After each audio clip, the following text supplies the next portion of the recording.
I'm Pete Townsend, and this is Money Never Sleeps. We look inside the minds of entrepreneurs and at the crossover of startups, enterprise, finance, technology, and life as we know it. This week, I've brought together 4 of the founders from the Techstars Web3 class of 2024 to help me dispel some of the common misconceptions around Web3 with the general public, including Julia Kemp, founder and CEO of PawPass, Tom Daniel, co-founder and CEO of Ember AI, Tiago Ferreira, co-founder and CEO of Fair AI, and Daniel Uribe, founder and CEO of Genobank. Even with an estimated 500 million crypto users around the world, the number of daily active users of crypto is less than 20 million, compared to the 2 billion daily active users of something like Facebook, for example. So for those around the world who have heard of Web3, blockchain, crypto, DeFi, digital collectibles, non-fungible tokens, etc., the vast majority are uninformed at best, and negative or fearful at worst. However, they don't really need to be informed about how it works, the same way you don't need to understand SMTP to send an email or HTTPS to use a website. In general, as early-stage founders, if you do put your head down and build, find customers and grow your user base, and hit the metrics to raise your round, you don't have to worry too much about the general public for now, or do you?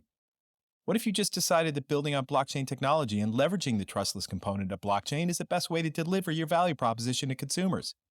How will the uninformed react? How have you seen them react, and what do you do about it? If what you're building is more for the crypto native, does it matter what the general public think about Web3? To answer these questions and more this week, I asked Julia Kemp, Tom Daniel, Tiago Ferreira, and Daniel Uribe what they wish the general public knew about Web3. All right here on Money Never Sleeps.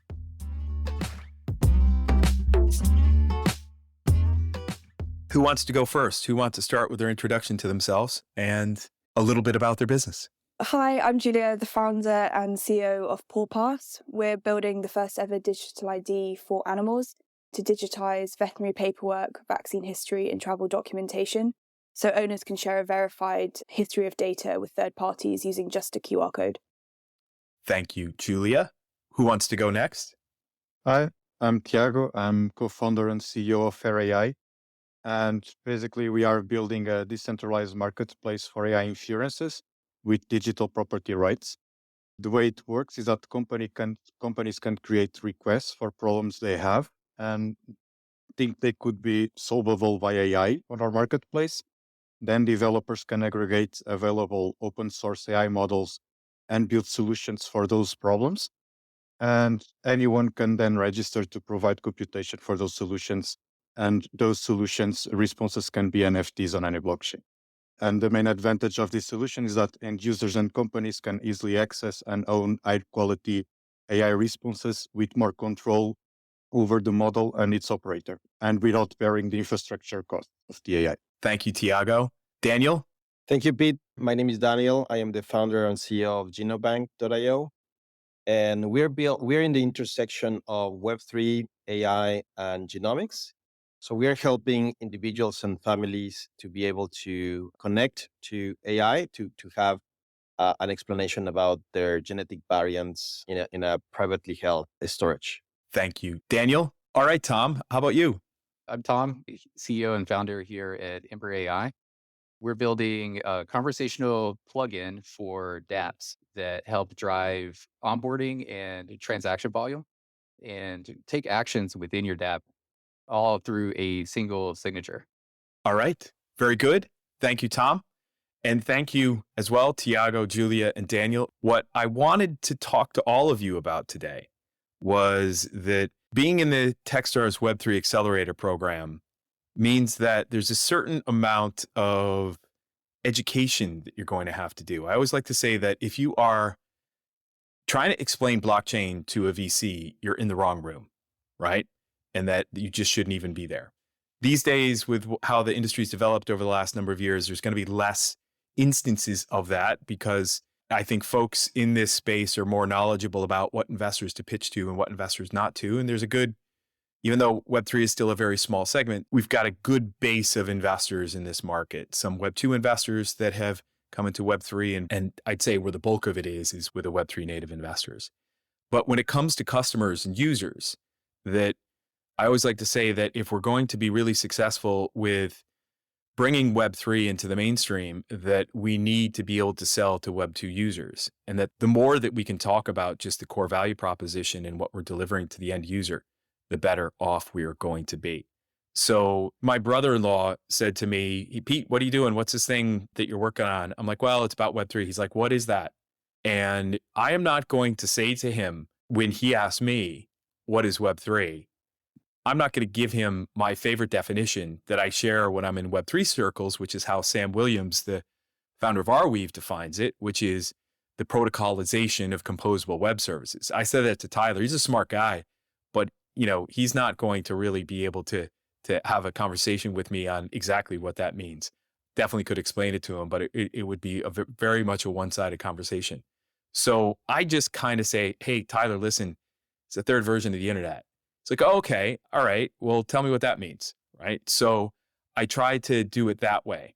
But what I'd like to get from you is, how do you explain it when you talk about Web3 in public? And Julia, I see you're nodding your head. So maybe why don't you start?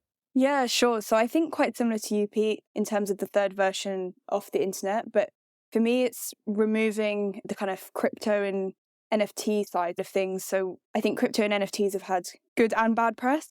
So I like to think about Web3 more in terms of removing an intermediary. So, thinking about the internet as, I don't know, a community-run space where it's rather than a collection of services by big companies. So it's being powered by blockchain technology, but if you think about the services that you use right now, like Facebook or Instagram, you need to deal with the middleman to give your data across to them. So I like to kind of talk about more of the ownership side. So the third internet is giving you back your own ownership, basically. Totally. When you're using it at the consumer level, like you are, Julia, where it just kind of sits behind the scenes, it's something that, in the same way that you don't ask, hey, tell me about this wonderful AWS server that you're on. If you're delivering a consumer proposition, you don't care. And I think that's where we're getting to with blockchain. And obviously, blockchain is a critical component of Web3, but the terms are not interchangeable. Daniel, maybe over to you. What do you think? How do you talk about Web3 in public? Awesome. Thank you very much. So my first approach is to explain to the people that we needed as humans decentralized registry for digital property, right? Because these registers were like siloed. My property was registered inside a company context, right? But if I wanted to verify or litigate even my digital property, then I'm against that company. And now we have this tool, which is the public blockchains, where I can verify ownership by anyone. So in our context is we wanted to empower patients and individuals to have a tool so they can make notarizations or attestations on the ownership of their biosample data sets like DNA, RNA, microbiome, and then be able to empower them also with tools to verify that too, because that's for me the most important feature, that everybody can verify that. And we needed that tool that needed to be globally valid and have autonomy from the companies. Yeah. And I'm seeing this a lot as well, is that we had obviously all of you were part of the top 12 that made it into the program, but there was another roughly 600 that did not. There was a number of propositions in there where it was just blockchain was the best technology on which to build a proposition because it enabled them to deliver the value proposition most effectively. And I'm hearing that both from you and Julia. Tiago, does that resonate with you? Obviously, you're more hardcore crypto native, Web3 native, but coming at it from an AI perspective. Tell me, how do you talk about Web3 in public? Well, I usually don't use a lot of AI. Basically, I try to stand on the basics and try to explain Web3 as everyone else, and to then afterwards maybe explain why that would be useful for AI. One approach that usually works pretty well for me is basically talking that the internet is basically, or was, the democratization of the information. And the way I see it is basically blockchain is the democratization of the financial world. People usually are pretty much skeptical about that and how that could work. And then I explain that in 20 years, the internet came from almost nothing to nowadays, even my grandmother uses it on a daily usage. So I think if we see like year by year, we don't see a lot of changes, but if we zoom out, it's pretty much incredible the amount of changes that could happen in 1 decade or 2 decades. And after people understand that, I usually try to explain data ownership and why blockchain is useful for that component. And then afterwards, I start explaining all the concepts. So could be used for AI, or could be used for all the industries, and we have pretty good examples here. Gotcha. No, you got me thinking here. Anyone watching that show Three Body Problem on Netflix? All right, I don't want to ruin it, but what is it? Amara's Law. People always tend to overestimate the impact of technology in the short run, but underestimate its impact in the long run. And we are very much in the middle of a very, very fast moving era of technology. Tom, what do you think? How is it that you talk to people about Web3? Do you need to with what you're doing? Or given that, again, you're kind of more at the coal face of DeFi, really, with what you're building with Ember? Yeah, we are very focused on DeFi and the financial aspects of Web3. But, for me, the real true value of Web3 goes beyond tokens. And, like Julia and Daniel here said, is really about like ownership and equalization of access. Definitely.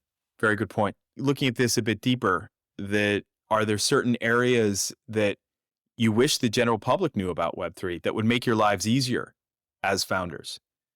As we talked about that, if you are having to explain blockchain or Web3 to an investor, you're in the wrong room. If you're having to explain it to your user, then you are probably having the wrong conversation or focusing on the wrong things. But is there something that you wish the general public knew? It goes back to my previous point about this misconception about crypto. I think a lot of people that I speak to when I talk about Web3 or blockchain, they automatically think I'm running a crypto scam. Yep. And when you're in Web3, you kind of forget that is the perception, but it is real and it's there. And I think the fact that crypto and NFTs have been all over the news, I do think that's good. It's been a great entry point into Web3. But I think it's important to recognize that it's part of a wider ecosystem. Web3 encompasses like the decentralized applications, or dApps, as we say, that operate on blockchain technology. And this kind of enables us to have a wide range of activities that's beyond just financial transactions or digital collectibles or art NFTs and swapping them for large sums of money. So, that could be a DeFi platform or social media or content distribution. And they're all aiming to operate without that centralized control.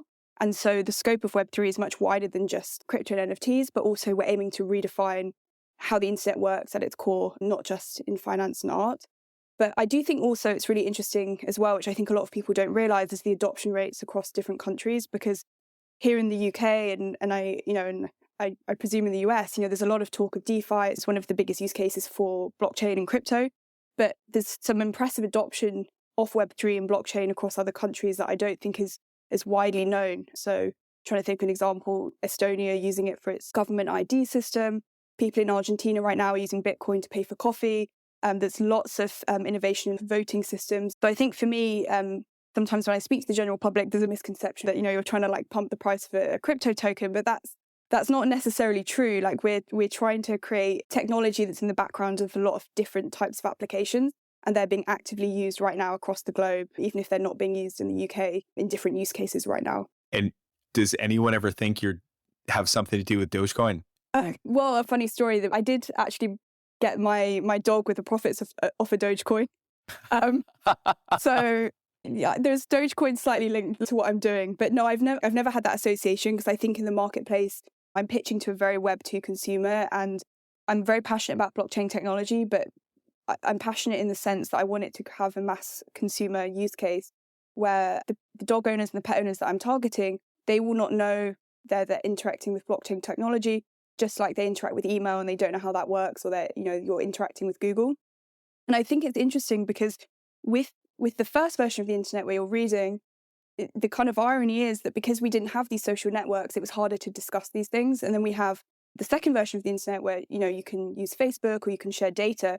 And because we have that second version of the internet, we're all able to discuss more freely Web3 and technology. So I think the general public automatically think it's just, very technical first, or you have to be really involved in the industry to be part of Web3, but that's just not true. Like Web3 and blockchain technology is going to power applications that you'll be using every day. Yeah, I get that. I'm thinking it'd just be absolutely ridiculous if you launch a token, Julia, for PawPass. I would absolutely love to, and I get asked that. I get asked that a lot. There's a lot of fun stuff in Web3 that I'd love to do, and there's a lot of ideas there. And I definitely get the token question a lot. So yeah, watch this space. It's definitely not off the cards. Okay. But maybe not in the short term. Yeah, no, that's the thing, and that's like the whole meme coin craze is that we are now tokenizing emotion is effectively what we're doing. Okay, and we're moving this conversation towards the financialization of everything. And one of the biggest things for me is that I talk to people about even crypto, and the kickback I get is, what the hell do I need another currency for? I'm perfectly fine with the US dollar. I'm perfectly fine with euro. I'm like, it's not the point. And then you start trying to get into that conversation. It just doesn't go anywhere for me. But usually people that say that because they live in US or Europe and don't realize how other currencies and how other parts of the world suffer by not having a stable space. Totally. And it's the same conversation for me that I that folks that I've worked with in the past on fintech founders that were banking the unbanked or enabling financial services for the unbanked. And you go talk to a wealthy VC on the West Coast of the US, this actually happened. And they were like, what do you mean the unbanked? Anybody can get a bank account. There's no such thing. And that was the response they got. So yeah, common misconceptions around what things are and what things aren't. And like I said, depends on the room you're in.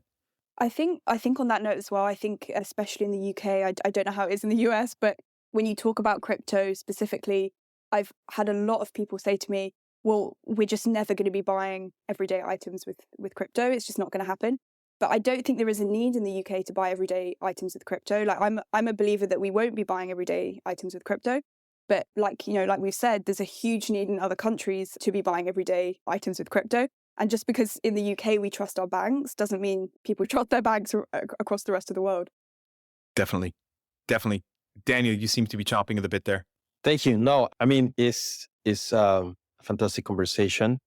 I think the main topic here is cryptographic signatures. The concept of DocuSign, HelloSign, and all this helps a lot. But now it comes to the idea of signing data, right? And that's really what we are teaching sequencing laboratories to cryptographically sign all the data they produce, because they are very proud producers of data. They compete by delivering high quality data, which is the representation of a molecule, right? Our DNA. And the turnaround. So it's how fast and how I can get the most or the highest quality data available there is how laboratories compete. And when they understand how now they can have a cryptographic signature that represents their laboratory, and with that, they can sign the data sets they produce in favor of the donor or the patient, because they recognize that the owner should be the person or the donor owner. That's fantastic. But that piece of the cryptographic signature is essential and is not there. The public key infrastructure, that's what I mean. Like how can we have a signature that has two elements, the public address and the private key, or the public address derived from a private key? This is a heavy cryptographic kind of topic, but that would be fantastic to have it on every people's stack of internet. I hear you. And Tom, I see you nodding your head. Sounds like something that resonates with you as well. Yeah, definitely. That's something that's very important for us here at Ember is the self-custodial aspect, because I don't think you can have true data ownership without having a direct custody of your data and of your assets. If you maintain your access to assets and data through a centralized institution, then you are still beholden to that institution for that access. I think they have the ability to restrain or restrict, what you have access to in those scenarios, and just kind of control that. And one thing that came to mind as well through this conversation is how important, I think, the realization that the internet may have actually been the first example of the power of decentralization. I don't think we would have the internet and usage on it that we see today if it was, let's just say, created by different governments having different segments of telecommunication access. I think we would have a similar situation that we do with the financial system right now if the internet had started in that way, where we would have very slow communication between different bubbles of access between countries. And there would be very large restrictions with what you could have done on the internet, what you could not do on the internet. But the very fact that it came about in a way that everyone agreed upon, this way of communication, and it was completely open and accessible to everyone, I think that actually is what paved the path to unlock all of these possibilities that we all now enjoy, even, everyone, on Earth. And I think that the next level of decentralization through Web3 is going to unlock a whole nother plethora of activity and unimaginable things like the internet did. Oh yeah. No, I love that, Tom, because we're righting the ship. We're putting things back to the way they were with Web 1, right? Where it was decentralized. Well, maybe it wasn't decentralized, but it wasn't centralized. Exactly. And that Web 2, because I think it was I forget the name of the law that was changed in the US in the late 90s, but it was originally, you were restricted from monetizing things on the internet, and that you couldn't sell anything on the internet. And so what did people do? They created ads, and that was allowed and that was legal. And that then led to the whole era of Facebook, of Twitter, of the social media, of putting ads in front of eyeballs and stuff like that. And now we're saying, listen, the technology is now there to go back to what we originally wanted to be able to do with the internet, which was commerce. So Matthew Lamerrill, who is with Blockchain Co-Investors, he's been on the show a couple of times, that he said recently that 20 years ago, 25 years ago, that we digitalized, or we started digitalizing information and media. And now we're digitalizing commerce and finance. So that's it. It's that we now have the ability to do that with blockchain. Tiago, does any of this resonate with you in terms of the way that you're thinking about Yes. Web3 and with Yes. what you wish the general public knew about Web3? Yes, basically that's in touch of what I said a little bit earlier. That's my opinion of the democratization of information and now the democratization of the financial world. I agree with a lot of what Tom said. I think it's are good insights. And I also think the democratization of information started with the internet, and now you are seeing, because you are also have the ownership component, you are seeing a upgrade of that. So it started with the internet, but it was not 100% from the beginning. And now we are starting to get the fully decentralization of information. And I think that's also helped with the blockchain. Yeah, absolutely. And Julia, that ball's right back in your court with the democratization of information. I think for me, there's like an overarching theme that, people don't realize that actually there's a kind of mission behind Web3 to put the ownership of that data in people's hands. And it's to create a kind of fairer, a more equitable world for people to live in. And so, again, back to my comments, sometimes people, for me, I interact with it a lot in Web2, this kind of negative connotation of Web3, where there's been a lot in the news. But actually, the essence of Web3 is the complete opposite. It's to take back ownership. So instead of giving your data and your privacy to these third parties, you're taking it back to yourself, and you're able to do what you want with that data, and you can control it.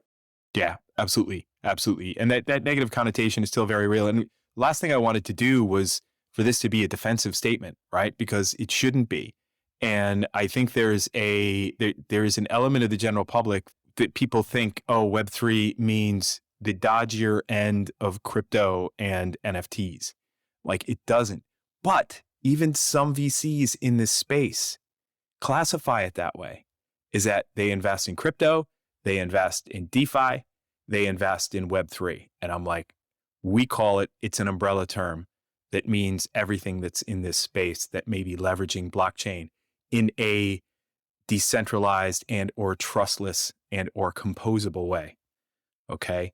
I think even if tomorrow Bitcoin goes to zero, because we found, I think that's pretty much impossible, but let's imagine that we find a bug on the architecture of blockchains, and then all the blockchains, no matter what, goes all to zero and they are absolutely worthless. Still, I think the biggest achievement would be teaching people that the world could be different. I think that's a real valuable idea. I think Bitcoin, the idea, the ethos was accomplished. Even if technology doesn't succeed somehow, I think a bit of the ethos at least was accomplished. And I think, yeah, just 2 cents on what you said. Yeah. And you can't put it back in the Yes, box, exactly, right? exactly. I was just going to say as well, I think the other thing with the misconceptions, like the whole world of NFTs, and because people see, I think there's two big buckets under Web3, which is like crypto and NFTs. And so taking the crypto and DeFi stuff aside, I think NFTs, there's been a huge amount of press around NFTs, especially art NFTs. And I think it's great that the art world has kind of shown the world NFTs and a way to use them. But I think there's a misconception of actually there's so many other use cases that you can use an NFT for. It's not just simply a way to trade art. Looking at, I'm trying to think of some great use cases. Gaming's a great one. Again, with certificates, licensing, what Daniel was saying about digital IDs and e-signatures. And so I think the media has put this kind of misconception of NFTs just being a way to, trade a piece of artwork, and that's great. And I think that there is definitely utility there, but there's also there's a much more wide array of use cases that goes just beyond that. Totally.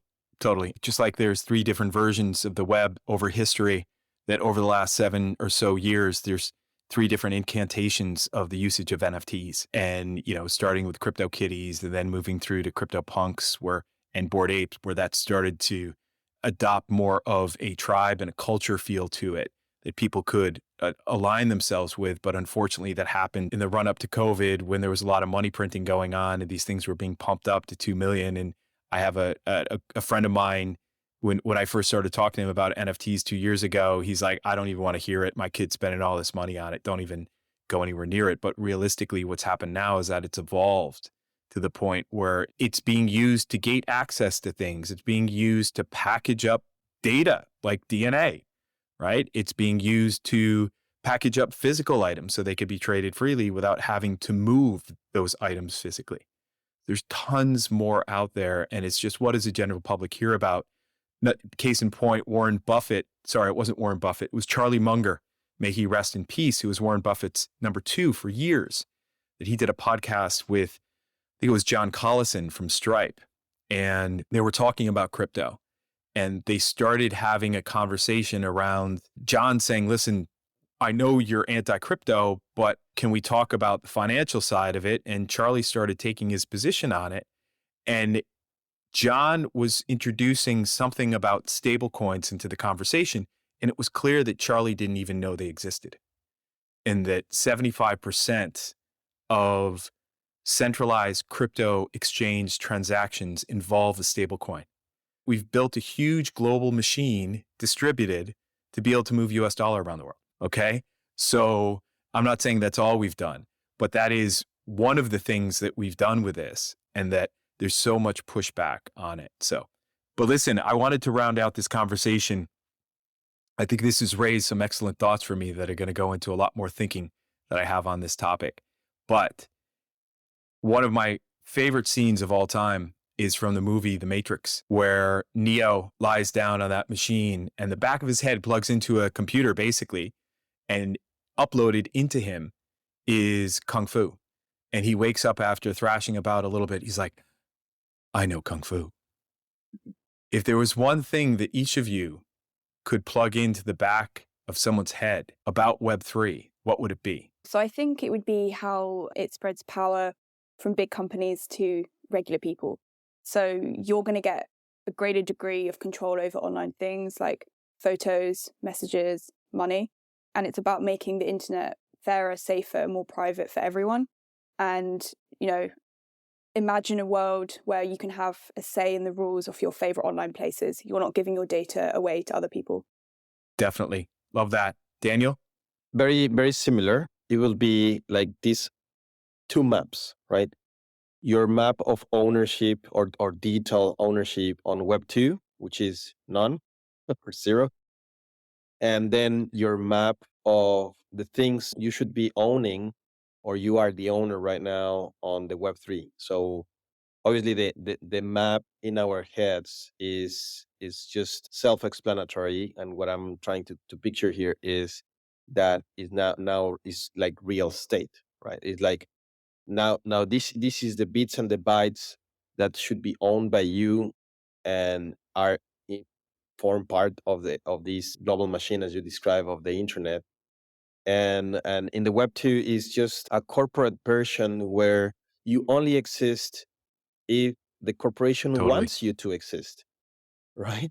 And that's totally broken. Yep. So this is the thing that we want to teach people, that hey, the internet today is broken, and this is a very difficult part because they think They it do. works. I hear you. Tom, what about you? Yeah, I'm gonna have a hard time saying it better than Julia and Daniel here, but it's not about Dogecoin. It's about ownership and accessibility and equality of access of utilities and public goods. You know, think about all of the dozens of messaging apps that we all have on our devices, and if we could only own the messages, and the app would connect to our data repository, whether that's an NFT or some other blockchain mechanism, then we could choose what messenger app we use. Someone else could choose a different messaging app. And I think it would simplify and expand the possibilities of our online experiences. Yep, I hear you. Good one. Tiago. Well, follow up a little bit Daniel sayings, the words. Basically, I would put probably Bitcoin white paper, and not only the Bitcoin white paper, but actually why that Bitcoin white paper appeared. So the broken things and why that appears. And a little bit relate to what I just mentioned before. I think that's the need. I'm really grateful for the Bitcoin for what it brought to humanity as an ethos, and I would just want to more people have access to it. And of course, they can disagree afterwards, but at least understand it, and then we could start a conversation for there. Because a lot of people disagree without even understanding why there is other side and why it happened. And so I would go for that part. I hear you. I'm so glad that on New Year's Eve, 1996, I tried Indian food for the first time. That changed my life. And I think people can look at Bitcoin the same way. Exactly. And some of them will disagree, but at least you will Exactly. have... It might be a bit too spicy for you. Exactly, right? exactly. But at least we can start the conversation from the same ground. I love it. Well, listen, Julia, Daniel, Tom, Tiago, thank you so much for joining me. This has been a great chat. I know I'll be talking to you in the next 12 to 24 hours. Thanks, Pete. Thank you. Yeah, thank you. It's been really good. Yeah, thank you Really very good. much. That does it for this week, folks. You can learn more about the topics we covered in the show notes on our website, moneyneversleeps.ie. Thanks to Julia Kemp, Tom Daniel, Tiago Ferreira, and Daniel Uribe for the awesome insights they shared this week. We'll do a deeper dive into the output of this conversation in our Money Never Sleeps newsletter on Substack. So check that out on moneyneversleeps.substack.com and subscribe. If you like what you heard, please leave us a rating and a review on Apple Podcasts or Spotify, as it helps others to find the show. Also, thanks to Conan Brophy from Create Sound for mixing and editing this episode. Conan is an excellent media man to get in touch with when you're thinking about launching your own podcast. As for me, I'm an early-stage startup investor focused on where fintech meets crypto and crypto meets Web3, and I lead the Techstars Web3 Accelerator. There are plenty of links in the show notes on moneyneversleeps.ie on how to get in touch, so don't hesitate to reach out. Finally, till next time, thanks for listening. See ya! Money never sleeps.